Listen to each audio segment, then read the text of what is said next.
Können gleichgeschlechtliche Eltern genauso gut sein? Geht es eigentlich für Kinder nur um Liebe?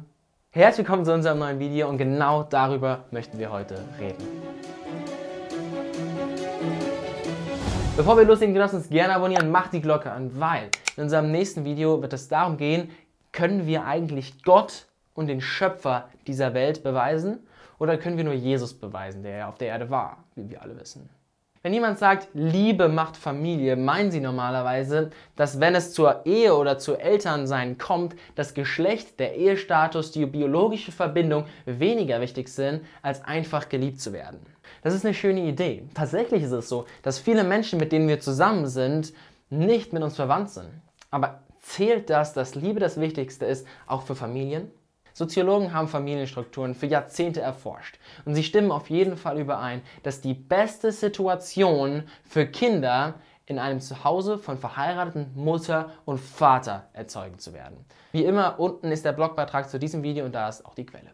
Das meint 3 Dinge. Geschlecht zählt, Biografie zählt und Ehe zählt. Punkt Nummer 1, das Geschlecht zählt. Es gibt so viele Unterschiede in wie Mütter und Väter ihre Kinder behandeln, sodass sogar viele Soziologen sagen, dass es so etwas wie Elternsein gar nicht gibt. Es gibt nur Muttersein und Vatersein.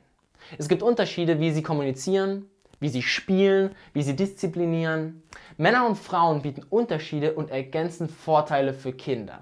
Es gibt viele alleinerziehende Eltern und sie kämpfen mit großen Problemen, weil der andere Ehepartner fehlt. 43% der Kinder in den Vereinigten Staaten werden ohne ihre Väter aufgezogen. Das finde ich eine dramatische Zahl.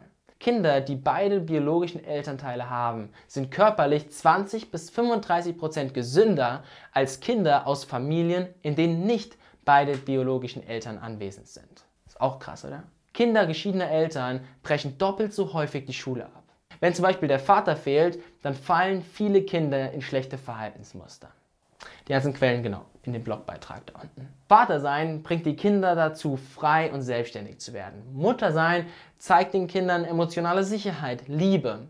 Und beides braucht ein Kind. Natürlich bringt die Mutter und der Vater ihnen jeweils noch andere Sachen bei. Ist klar, ne? Das heißt, es ist wichtig, dass es eben diese beiden gibt. Punkt Nummer 2, Biologie zählt. Kinder brauchen nicht irgendwelche Eltern, sie brauchen ihre Eltern.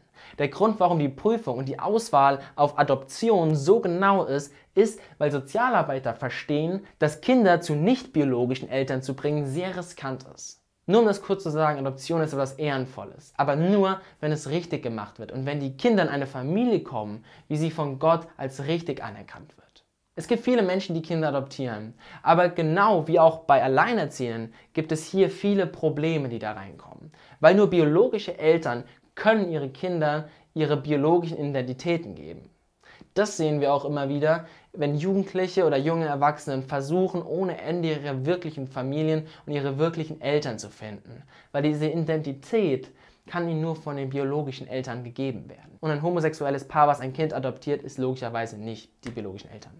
Punkt Nummer 3, die Ehe zählt. Es ist mehr als ein Dokument. Es ist die wichtigste Trennlinie zwischen Kindern, denen es gut geht, und Kindern, denen es nicht gut geht. Eine amerikanische Studie hat gezeigt, dass Kinder von nur zusammenlebenden Eltern die Wahrscheinlichkeit 4-mal höher ist, missbraucht zu werden, als bei Eltern, die verheiratet sind. Wenn die Mutter und das Kind bei einem festen Freund der Mutter zusammenleben, ist es sogar 11-mal wahrscheinlicher, missbraucht zu werden. Eine andere Statistik, die Wahrscheinlichkeit, dass Kindern von nicht verheirateten Eltern sehen, wie Schluss gemacht wird zwischen den Eltern, ist 2-mal höher als von Verheirateten. Und das macht mit der Psyche des Kindes was, auf jeden Fall.